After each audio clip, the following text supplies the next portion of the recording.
오늘날 우리가 살아가고 있는 이 시대는 영적으로 굉장히 어두운 시대입니다. 기독교 외에 모든 것이 기독교를 공격하고 있는 시대 속에서 우리가 살고 있습니다. 흔히 포스트 모더니즘, 그러니까 후현대주의라고 말을 하는데, 이게 뭐냐면 한마디로 하나님 아닌 것들을 하나님 삼으려고 하는 거예요. 우상을 세워놓고 하나님 삼으려고 그러고, 또 돈을 앞세워서 그것을 하나님처럼 섬기려고 하고, 또 눈에 보이는 것들은 다 실제한다 그렇게 말을 하지만 눈에 보이지 않는 것들은 그냥 무시해버리는, 그 영적인 것을 믿으려 하지 않는 거죠. 공산주의만 유물주의가 아니고요, 오늘 우리 사회가 어떤 시대보다 어쩌면 유물주의에 굉장히 가까워지고 있습니다. 우리가 오늘 그런 시대를 살고 있어요. 자, 이런 시대 속에서 우리에게 필요한 것은 변증적 신앙입니다. 조금 어려운 말이죠. 변증적 신앙. 이게 뭐냐면 우리가 믿고 있는 것을 좀 확실히 좀 증명해 보일 수 있는 신앙이 필요하다는 거예요. 그냥 아무 생각 없이 교회만 왔다 갔다 하는 수준으로는 안 된다는 거예요. 우리가 교회를 다니더라도 교회를 다니는 명확한 이유, 방향, 분명한 목적이 있어야 된다는 것입니다. 오늘날 세상 사람들은 안 믿는 이유가 분명하거든요. 마찬가지로 우리는 예수를 믿는 이유가 분명해야 됩니다. 미국의 바나그룹 리서치 기관에서 내놓은 자료가 하나 있습니다. 거기서 당신이 교회를 다니는 이유가 무엇입니까? 라는 항목으로 조사를 했는데 많은 사람들이 행복과 평안을 얻기 위해서 교회를 다닌다라고 말을 했답니다. 다시 말해서 자기 필요를 채우기 위해서 교회를 다닌다는 거예요. 어떤 면에서는 상당히 솔직한 대답이죠. 병을 안고 씨름을 하고 있는 사람에게 병 나을 수 있는 것만큼 간절한 소원이 또 어디 있겠습니까? 가난을 이기지 못해서 하루하루 피곤하게 살아가는 사람에게 예수 믿으면 복 받습니다. 예수님에게로 나오십시오. 어쩌면 그런 말이 복음처럼 들리기도 하죠.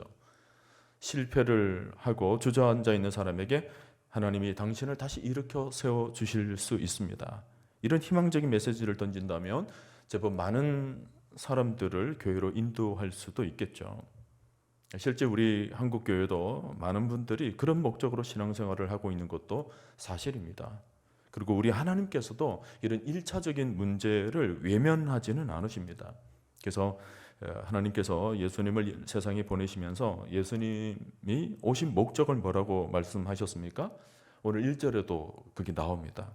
가난한 자에게 기쁜 소식 전하기 위해서, 그리고 병든 자, 마음 상한 자를 고쳐주시기 위해서 오셨고, 그리고 갇힌 자, 눌린 자에게 자유를 주기 위해서 오셨고, 또 마음에 슬픔을 가진 자에게 위로와 기쁨을 주기 위해서 예수님이 오셨다라는 거예요. 우리 중에 이런 소원 필요 없는 사람 없지 않습니까? 모든 사람들이 다 하나님을 믿으면서 마음의 평안도 구하고 가정의 행복도 구합니다. 다 예수 믿어서 잘 되기를 원하고 이 땅에서 복 받기를 원하죠. 하나님께서도 이런 우리 상황을 다 아시고 이런 부분을 채워주시기를 원하시는 분임에는 틀림없습니다. 그러나 여러분, 그게 끝이 아니고 우리가 꼭 알아야 하는 사실이 중요하게 있습니다. 교회를 나오는 목적이 단순히 우리의 필요한 것들을 공급받기 위해서, 우리의 마음의 소원을 성취하기 위해서 교회에 다닌다는 것으로 머물러 버리면 이건 기독교의 본질에서 벗어난다는 것입니다. C.S. 루이스가 이런 말을 했습니다. 나는 행복해지려고 종교를 찾지 않는다. 그런 행복들은 와인 한 병을 가지고도 얼마든지 느낄 수 있는 행복이다. 만일 당신이 행복만을 추구하기 위해서 종교를 찾는 사람이라면 나는 굳이 당신에게 기독교를 믿으라고 말하고 싶지 않다라고 그랬어요. 기독교가 단순히 사람들이 어떤 수준의 어떤 소원을 들어주는 그런 범주에 머물지 않고 그 이상의 수준을 가진 종교라는 것입니다. 여러분, 교회의 본질이라는 것은 사람들을 형통하게 만드는 데도 중요한 목적이 있지만, 그러나 그것보다도 더 중요한 목적이 있습니다. 바로 우리 한 사람 한 사람을 하나님의 거룩한 강자로 만드는 것입니다. 그저 내 필요를 채우면서 겨우겨우 교회에 다니는 수준이 아닌 하나님 나라를 위해서 원대하게 쓰임을 받는 거죠. 세상에 대해서도 연약한 모습이 아니라 능력도 있고 나름대로 믿음의 담력도 있고 내가 예수 믿는다는 것 때문에 손해를 보더라도 그것 때문에 주눅들지 않는 뭔가 세상이 알지 못하는 기쁨을 누리며 살아가는 힘 있는 강자로 만들고 싶어 하신다라는 것입니다. 맥스 루케이도 목사님도 Just Like Jesus, 예수님처럼 되기라는 책에서 이런 말을 했어요. 하나님은 당신을 있는 그대로 사랑하십니다. 그러나 있는 그대로 내버려 두시지는 않습니다.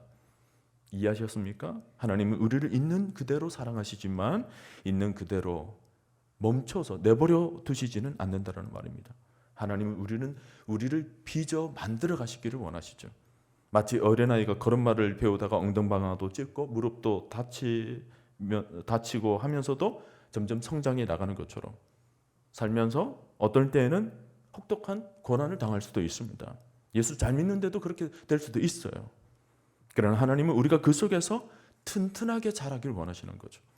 예수님처럼 인격도 변화되고 예수님처럼 삶이 좀 거룩해지고 예수님처럼 하나님께 헌신적인 삶을 살고 그래서 그리스도의 장성한 분량에 충만히 이르는 데까지 자라나도록 하는 것.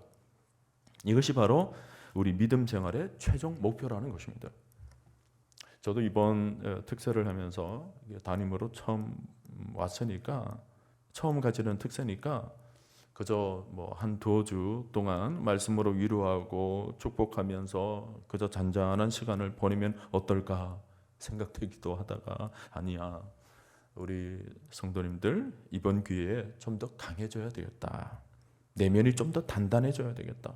교회에 어떤 어려움이 와도 덕분히 이길 수 있고 세상에 어떤 시련이 와도 넉넉히 세상을 이길 수 있는 거룩한 강자로 좀 세워야 되겠다.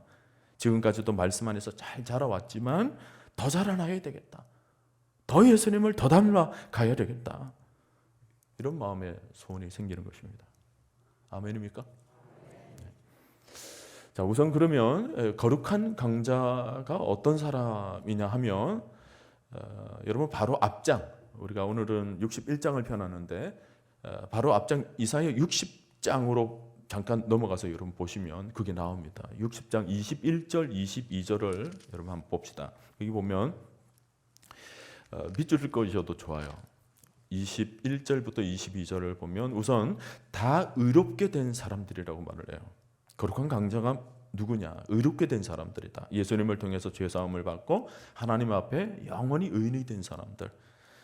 그리고 또 영원히 땅을 차지할 사람이라고 그랬죠. 여기서 복음을 가지고 전 세계를 정복하는 사람을 말해요. 그리고 또 보세요. 하나님의 심은 가지, 하나님의 손으로 만든 것이라고 그랬습니다. 그러니까 우리가 하나님의 손으로 다 빚어진 새로운 피조물이라는 거예요. 그럼 우리가 육체가 지금 완성되었지만 아닙니다. 하나님께 계속 빚어가는 새로운 피조물. 그러면서 우리 자신을 볼 때 시시하게 보지 않고 하나님의 최고의 걸작품으로 보는 거예요. 유명한 화가나 조각가가 만들면 유명한 작품이 되는 것처럼 그보다 훨씬 위대하신 하나님께서 우리를 만들어 간다면 우리는 거룩한 작품이 되는 거죠. 여러분 자신을 시시하게 보지 마십시오. 나 자신을 하나님의 거룩한 걸작품이라. 아멘입니까? 최고의 작품으로 보세요. 그리고 또 마지막에 뭐라고 그럽니까? 우리는 하나님의 영광을 나타낼 존재들이라고 말을 합니다. 우리의 인생의 목적이 시시하게 사람 영광이 아니라 하나님의 영광을 높이는 사람이라는 거예요. 그리고 22절을 보세요. 다 같이 한 목소리를 읽을까요? 그 작은 자가 1000명을 이루겠고 그 약한 자가 강국을 이룰 것이라. 때가 되면 나 여호와가 속히 이루리라. 여러분 한 명이 일당 100이 아니라 일당 1000을 감당한다는 거예요. 그리고 여러분이 아무리 약한 사람이라 하더라도 나라 하나를 세울 수 있는 자가 된답니다. 이게 거룩한 강자예요. 굉장하죠? 사실 지금의 우리 모습만 보면 너무 부족하고 나약해 보여서 이런 말이 영 와닿지가 않을 수도 있습니다. 아무리 봐도 우리 스스로에게는 이렇게 거룩한 강자가 될 만한 능력이란 힘이 없어 보입니다. 우리는 여전히 연약하고 부족한 존재들이죠. 그러나 여러분, 하나님께서 우리를 어떻게 천을 이루고 강국을 이루는 사람으로 만들어 가시는지를 오늘 그 비밀을 들려주십니다.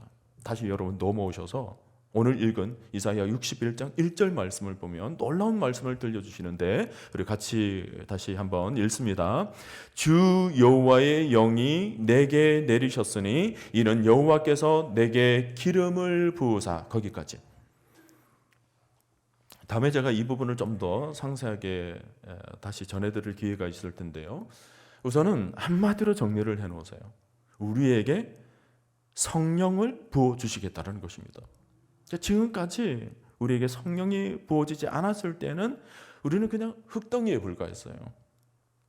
살았으나 실상은 죽은 것과 다름이 없는 움직이는 흙덩이에 불과하죠. 정말 아무것도 안 해요. 하루하루 육신 하나 겨우 유지하며 살아갈 뿐입니다. 그러니 우리 이런 육체로 무슨 역사가 일어나고 거기서 무슨 기적이 일어나겠습니까? 아무 일도 일어나질 않아요. 근데 우리에게 지금 뭐예요? 여호와께서 내게 기름을 부으사 성령의 기름을 부어주시는 거예요. 이것을 영어로 anointing이라고 합니다. 우리가 요엘서에서도 보면 그 후에 내가 내 영을 만민에게 부어주리니 그때 내가 또 내 영을 남종과 여종에게 부어줄 것이며 하는 말씀이 쭉 나오죠. 하나님의 백성을 삼으시는 새로운 방법이에요. 어쩌면 새 언약의 출발이죠. 이 사건은 실제로 사도행전에서 구체화됩니다. 주 여호와의 영이 임하심으로 공동체가 완전히 새로워지는 그런 역사가 일어났습니다. 마가의 다락방에서 있었던 120명의 사람 위에 주의 영이 강력히 임하심으로 신약 교회가 탄생하게 된 것입니다. 여러분 역사적으로 보면 언제나 새로운 이 리뉴, 리스타트가 일어나는 것에는 항상 이 성경 구절이 인용됩니다. 하나님의 역사의 출발점에 항상 이것이 있어요. 오늘 61장에서도 보면 이제 어둠의 시대가 끝이 나고 새로운 역사, 구원자주 예수 그리스도의 메시아가 도래함으로 새로운 역사의 시작점에 뭐가 있느냐? 주 여호와의 영이 임하신다라는 것입니다. 사실 교회의 역사에 있어서도 성령으로 시작된 것이 아니면 그 어떤 것도 아직 시작된 것이 아니에요. 성령의 임하심, 이것이 없으면 지금 아무리 뭔가 일을 하고 있다 하더라도 시작된 것이 아니에요. 모여져 있더라도 그냥 별 의미가 없어요. 그냥 모여져 있는 군중일 뿐이죠. 오늘날 교회도 마찬가지예요. 간판을 걸었다고 해서 교회가 되는 것 아닙니다.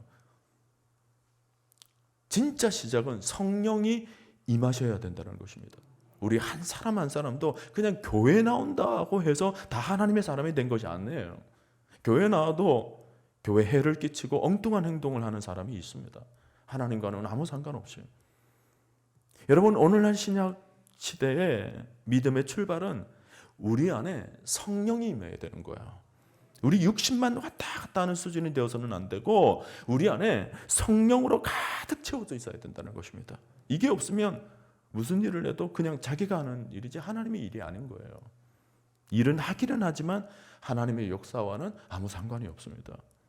본문을 다시 보세요. 주 여호와의 영이 내게 내리셨으니 하고 그 다음에 이는 여호와께서 내게 기름을 부으사라고 나오죠.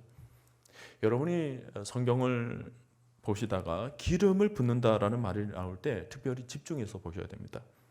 그리스도라는 말의 의미는 기름을 부은 자라는 뜻이죠. 메시아, 예수 그리스도는 하나님의 영으로 무장하셨습니다. 하나님의 선지자나 왕에게 기름을 부으셨죠. 구약시대 사무엘이 다윗에게 기름을 부음으로 왕이 되었습니다.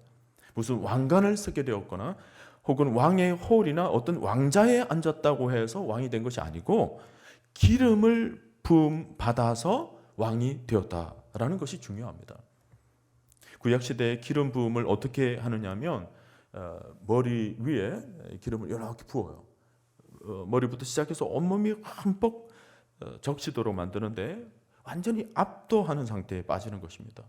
온 몸을 적시는데 이것을 뭐 자기 자신이 모르겠어요. 뭐 머리를 타고 다 흠뻑 적고 있는데 온 몸으로 느끼는 거기 때문에 이거는 모를 사람이 없습니다. 다 내가 지금 적고 있다는 것을 아는 거죠. 확실한 체험입니다. 부인할 수 없는 사건이 된다는 것입니다. 애매한 사건이 아니에요. 머리부터 발끝까지, 겉에서부터 속 내면에까지, 이것은 자기 자신이 직접 실제적인 사건으로 체험하는 것입니다. 여러분, 신앙생활을 늘 남 얘기를 하듯이 하는 사람들이 있어요. 예수님이 부활하셨다 하더라. 이 하더라 신앙. 조금 심하면 카드라 신앙. 누가 뭐라 하더라. 이번에 김 집사가 은혜 받았다 카드라. 뭐 카드라 신앙이에요. 근데 자기는 받은 은혜가 전혀 없는 거예요. 늘 딴 나라 얘기만 하고 있는 거예요. 기도나 찬양을 해도 하나님 앞으로 푹 들어가지를 못하고 늘 하는 모습이 제3자가 되어 있는 거예요. 구경꾼이 되어 있는 거예요. 방관자입니다. 성령을 한 번도 경험해 보지를 못했기 때문에 그래요. 늘 간접 체험이에요. 지금 머리에 기름을 붓고 하는 사건은 이게 뭘 의미하느냐면 자기 안에 지금 확실한 체험이 있다는 거예요. 이게 성령 충만이죠. 성령의 지배 아래 완전히 들어간다는 것을 의미하는 것입니다. 이 성령에 완전히 압도되어서 그분의 간섭과 이끌림 속으로 들어가게 된다는 것입니다. 여러분, 우리 삶에서 하나님이 일하기 시작하는 시점은 우리에게 주의 영이 임할 때예요. 내가 살아서 내 자아가 막 버덕버덕거리는 것이 아니고 나는 죽고 내 안에 예수만 살고 성령만 살아 역사하는 것입니다. 이게 일어나야 우리 삶이 완전히 바뀌게 되는 거예요. 다윗에게도 이 기름 부으심이 있게 되면서 역사의 판도가 달라졌습니다. 여러분, 사무엘상 17장을 보면 소년 다윗이 골리앗을 향해 돌격하는 장면이 나오죠. 처음에는 사울조차도 너무 어리다고 다윗을 말렸는데 다윗이 한 말이 뭐예요? 여호와께서 나를 사자의 발톱과 곰의 발톱에서 건져내셨은즉 나를 이 블레셋 사람의 손에서도 건져내시리다. 여러분, 성경을 보실 때 단어 하나하나에 좀 묵상 키포인트를 찾으십시오. 다윗이 이 말을 할 때 사자의 발톱, 곰의 발톱, 사나운 발톱에서도 건져내셨은즉 블레셋 사람의 창과 칼에서 건져내이다, 이렇게 말하지 않아요. 블레셋 사람의 손에서, 뭘 의미해요? 블레셋 사람을 아주 얕보는 거예요. 블레셋 사람의 손에서도 나를 건져내시리다. 그리고는 골리앗을 향하여 돌진하는 겁니다. 그 돌진하면서 외쳤던 말이 너무 멋있습니다. 다윗이 블레셋 사람에게 이르되 너는 칼과 창과 단창으로 내게 나아오거니와 나는 만군의 여호와의 이름 곧 네가 모욕하는 이스라엘 군대의 하나님의 이름으로 내게 나아가노라. 오늘 여호와께서 너를 내 손에 넘기시리니 내가 너를 쳐서 내 목을 베고 블레셋 군대의 시체를 오늘 공중의 새와 땅의 짐승들에게 주어 온 땅으로 이스라엘의 하나님이 계신 줄 알게 하겠고 또 여호와의 구원하심이 칼과 창에 있지 아니함을 이 무리에게 알게 하리라. 전쟁은 여호와께 속한 것인즉 그가 너희를 우리 손에 넘기시리라. 이 당시 다윗은 너무 조그마한 어린 소년이었습니다. 그런데 어떻게 해서 이런 담력을 가지게 된 걸까요? 그 비밀은 이 사건 바로 앞에 사무엘하 16장 13절에 있었습니다. 사무엘상 16장 13절 거기 보면 사무엘이 기름 뿔병을 가져다가 다윗에게 기름을 붓습니다. 그랬더니 뭐라고 기록합니까? 그날 이후로 다윗이 여호와의 영에게 크게 감동되었더라, 그렇게 기록해요. 저는 여러분들의 자녀도 여러분들의 손주들도 다윗처럼 기름 부음이 있게 되기를 바랍니다. 오늘 새벽에 그렇게 여러분 기도하세요. 여러분, 우리가 기름 부음을 받게 되면 우리의 영이 활짝 열리게 되면서 그것이 뭐 전쟁이든 아니면 뭐 팍팍한 모든 삶이든 모든 것이 하나님께 다 속해져 있다는 것을 환히 보게 돼요. 여러분이 직장 생활하면서 직장 생활에 뭐 직장 상사에게 다 속해져 있다 안 해요. 그 위에 그 너머에 하나님의 손에 다 달려 있다는 것을 딱 보게 되는 순간 직장 생활을 대하는 태도가 달라지게 되는 거예요. 세상 살아가는 삶의 태도가 달라지는 것입니다. 세상의 모든 것들이 여호와의 손에 달려져 있다는 것을 딱 깨닫는 순간 세상살이가 그렇게 두렵거나 어렵지가 않아요. 살아 역사하시는 하나님, 그 위에 계시는 그 하나님만 바라보게 되는 거죠. 지금 이 순간도 마찬가지예요. 우리에게 기름 부으심이 일어나게 되면 주의 영이 나를 다스리고 나를 사로잡는 순간 우리에게는 거듭남의 삶이 시작되는 것입니다. 주의 영이 나를 압도하니까 다른 것들은 모두 그 앞에 무릎을 꿇는 거예요. 세상이 나를 건드리지를 못합니다. 어두운 권세가 한 길로 왔다가 7길로 도망하게 되는 것입니다. 악한 것에 중독되지 않습니다. 주의 영이 우리를 사로잡고 있으면 우리가 무엇이든 염려할 필요가 없죠.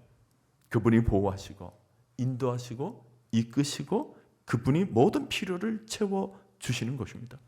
진리 안에서 자유가 찾아와요. 하늘의 평안이 넘치죠. 그게 성령 충만한 삶이에요. 여러분, 신자는 육의 힘으로 사는 사람이 아닙니다. 성령이 주시는 힘으로 사는 것입니다. 인간의 힘을 능가하는 위로부터의 권능. 제가 이것을 영권이라고 말씀드렸어요. 지금 세상에도 힘이라는 것은 뭐 있죠. 권력의 힘이 있다, 지식의 힘, 물질도 힘이 있습니다. 인기도 힘이 있습니다. 과학도 힘이 있고 돈도 힘이라고 말을 하죠. 세상은 끊임없이 우리에게 이런 힘들을 사용하라고 부추기고 있어요. 그러나 여러분, 이런 세상에서 내가 무슨 힘으로 살아갈까? 이 질문에 우리가 명확한 대답을 가지고 있어야 합니다. 여러분, 하나님의 힘, 성령의 힘을 붙잡고 살아가시기를 바랍니다. 우리 가정에도 다른 힘을 붙잡지 말고 위로부터의 힘을 가지고 살아가야 합니다. 우리 아이들도 위로부터의 힘을 얻어야 합니다. 요즘 아이들 못 먹어서 쓰러지는 아이들이 어디 있습니까? 모두가 얼마나 잘 먹고 얼마나 잘 입습니까? 그런데도 아이들이 픽픽 쓰러져요. 모두 육신으로는 잘 먹지만 영혼이 먹지 못해서 쓰러지는 것입니다. 우리 장년들도 위로부터의 힘으로 살아가야 합니다. 그래야 부모 역할을 제대로 할 수 있어요. 우리 어르신들도 위로부터의 힘을 얻어야 영육으로 강건해질 수가 있는 것입니다. 이 위로부터의 힘, 바로 성령이에요. 성령. 오늘 여러분이 정말 눈여겨봐야 할 말씀은 내가 기름을 부으리니. 하나님께서 하신 말씀, 내가 기름을 부으리니. 하나님이 우리 안에 성령의 기름을 부어주신다라는 말씀입니다. 이 성령의 기름 부으심으로 세상을 정복하고 다스리는 거룩한 강자로 살라는 거예요. 오늘날 그리스도인들이 이 성령의 힘을 많이 잃어버렸는데 이 힘이 없으니까 신앙생활을 해도 그렇고 가정생활을 해도 그렇고 너무 힘없이 살아가는 거예요. 가정에서 부모가 성령 충만으로 이 성령 충만이 회복돼야 되는데 늘 그렇죠. 여러분, 딴 것으로는 안 돼요. 여러분, 이런 성령 충만이 어디서 나옵니까? 기도에서 나옵니다.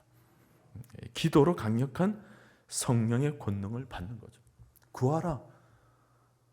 구하라. 너희에게 악한 부모라도 부모에게 이런 것을 주겠거든. 하물며 너희에게라. 구하는 너에게 하나님께서 좋은 것을 주신다. 그랬을 때 그 좋은 것이 뭐냐면 성령이에요. 그래서 우리는 기도로 성령 부음을 받는다는 거죠. 초대교회 성도들이 마가의 다락방에서 성령이 강력하게 임하게 되면서 모든 막혔던 시대가 뻥 뚫리는 경험을 한 겁니다. 기도의 권세가 어떤 것인지를 몸으로 체득한 거죠. 기도의 권세가 회복되니까 모든 것이 탄력을 받습니다. 말씀을 붙들고 나가는 것이 힘들지가 않아요. 그 로마 가운데 복음을 선포하는 것이 전혀 더럽지가 않습니다. 삶이 쪼들리고 가난해도 그런 것들 때문에 전혀 문제가 되질 않아요. 기도 속에 강력한 권세를 덧입는 거죠. 여러분, 기도가 열려야 우리 인생이 풀립니다. 오늘 여러분에게 성령의 기름 부으심으로 하늘의 권세가 활짝 열려질 수 있기를 축원합니다. 기도는 강력한 역사를 일으킵니다.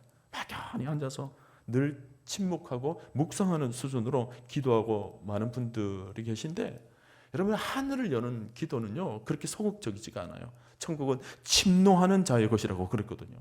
성경에 나오는 인물들은 기도를 그렇게 한 적이 없습니다. 그야말로 생사를 걸었던 거죠. 여러분이 할 수만 있으면요 성령 충만을 얻기 위해서 막 부르짖으셔야 합니다. 성령 충만을 얻기 위해서 강력한 기름 부으심이 있기 위해서. 오늘 새벽에 안 되시는 분들은요 낮에 저기 비중가는 다 열려져 있으니까 여러분 나와서 막 기도하세요. 그러니까 혼자서 기도하는 것이 좀 훈련이 안 되신 분들은 기도 잘하시고 열심히 하시는 분들이 있잖아요. 좀 이렇게 전화해서 같이 좀 기도하자 그래서 같이 기도하는 좀 훈련을 좀 하십시오. 여러분, 기도의 권세는 아무에게나 손에 쥐어지는 것이 아니라 기도를 확실히 붙잡는 사람, 기도를 확실히 믿는 사람, 기도로 하늘 문을 열겠다라는 강력한 기도의 마음을 가진 사람이 기도의 권세를 지니게 되는 것입니다. 여러분, 살아있는 고기는요, 강물에 그냥 떠내려가지 않고 강물을 거슬려 올라갑니다. 치고 막 올라가요. 남들은 다 떠내려가는데 막 치고 올라가는 거죠. 적어도 이런 시대를 살아가는 하나님의 백성들은 그냥 세상 조류 따라서 떠내려가며 살아가서는 안 되고 하늘 문을 열어보겠다라는 좀 믿음의 배짱을 가져야 합니다. 내가 기도로 하늘 문을 열어보겠다. 이 시대를 내가 그냥 세상 조류, 세상 풍요에 따라서 내가 떠밀려 내려가는 것이 아니고 내가 조류를 거슬려 세상을 거슬려 한번 올라가 보겠다라는 이 믿음. 하늘 문을 열고 하나님의 보좌 앞으로 나아가서 하늘 권세가 임하는 것을 내가 체험해 보겠다라는 이 거룩한 배짱도 좀 가져야 합니다. 여러분, 우리는 지금 절박한 시대를 살아가고 있습니다. 주변을 바라보면요, 이렇게 만만한 것이 하나도 없어요. 아차 하는 순간에 벼랑 끝에 이르게 됩니다. 지금 세상은 얼마나 어두운 영들이 지배하고 있는지 몰라요. 우리가 기도해야 할 때인 것입니다. 위기의 시대는 곧 하늘 문을 열 수 있는 기회인 것입니다. 어려운 순간이야말로 기도를 배우고 영권을 얻을 때입니다.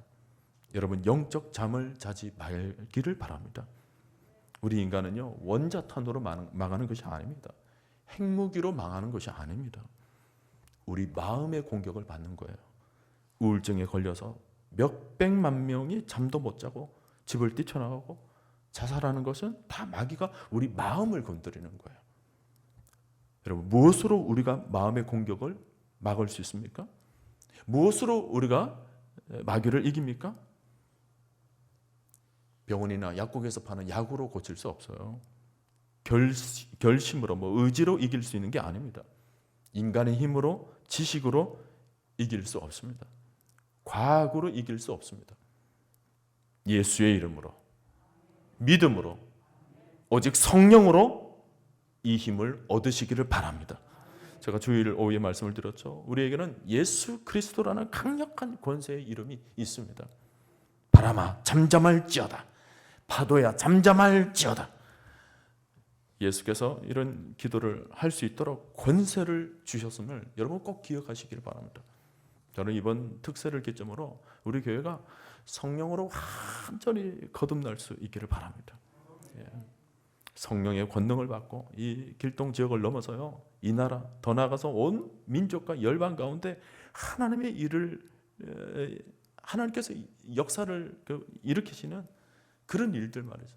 그것이 우리 교회를 시작으로 아주 충격적인 일이 일어날 수 있기를 바랍니다. 우리는 이미 그 값을 다 치렀어요. 엄청난 값을 지금 치르고 이 자리에 앉았습니다. 어떤 의미인지는 아시죠? 엄청난 값을 치르고 앉았는데 그 값의 대가가 뭐냐면 여러분들을 통하여서 이 교회를 뜨겁게 달구는 것입니다. 여러분들을 통하여서 이 길동 교회를 이 길동 지역을 뜨겁게 달구는 것입니다. 여러분들을 통하여서 코로나로 너무 낙심되어 있고 주저앉은 한국 교회를 다시 일으키는 것입니다. 여러분의 기도가 그렇게 만들게 될 것입니다. 여러분의 찬송이 이 지역을 변화시키게 될 것입니다. 여러분이 나아가는 어떤 발걸음을 통해서 하나님께서 복음의 역사를 일으켜 주실 줄로 저는 믿습니다. 여러분 안에 성령이 살아 꿈틀거리면요, 우리는 결코 가만히 있을 수가 없어요. 세상 사람들은 꿈으로 잠을 자지만 믿음의 사람들은 꿈으로 역사를 바꾸는 것입니다. 이게 다른 점이에요. 우리는 성령이 있는 교회라면 결코 조용할 수가 없습니다. 막 북적북적 거려야 돼요. 좀 시끄러워야 돼요. 말씀으로, 찬송으로, 기도로 좀 시끄러워야 돼요. 여러분이 입이 닫혀져 있으면 이게 비정상인 거죠. 어떻게 닫혀져 있어요? 막 복음을 전하고 싶은 마음도 생기고 찬송하고 싶은 마음도 생기고 기도할 수 있는 마음도 생기고 서로가 격려하고 사랑하고자 하는 그런 뜨거운 마음이 막 생겨나고 성령이 우리 안에 역사 꿈틀거리는데 어떻게 우리가 가만히 있을 수 있어요? 제가 내일 우리 안에 성령이 어떻게 임하게 되는지를 제가 말씀드려요. 너무 중요한 말씀. 내일 금요일이잖아요. 이번 한 주의 또 마지막 특세 시간인데 웬만하면 내일 다 나올 수 있도록 좀 권면을 좀 하십시오. 지금 인터넷으로 참여하고 계신 분들 내일 하루는 좀 피곤하시더라도 좀 나오십시오. 너무 중요한 말씀을 제가 전해드리겠습니다. 오늘 여러분 정말 성령의 권능을 얻기 위해서 기도할 수 있기를 바랍니다. 이 시대는 그 힘밖에 없어요. 다른 힘으로 여러분 붙잡지 마십시오. 돈 몇 푼 모으는 것으로 힘 삼지 마십시오. 여러분 안에 말씀이 역사하고 정말 성령이 역사하면 그것이 여러분들의 삶을 이끌어가는 아주 중추 역할을 하는 강력한 힘이 될 것입니다. 오늘 새벽에 그 힘을 좀 붙잡자고요. 주여 내 심령 가운데 권능을 부어 주시옵소서. 내 영에 임하사 충만히 기름 부어 주시옵소서. 그래서 능력 있는 삶을 살게 해 주시옵소서. 아멘입니까? 자, 우리 주신 말씀 생각하며 찬송으로 나갑시다.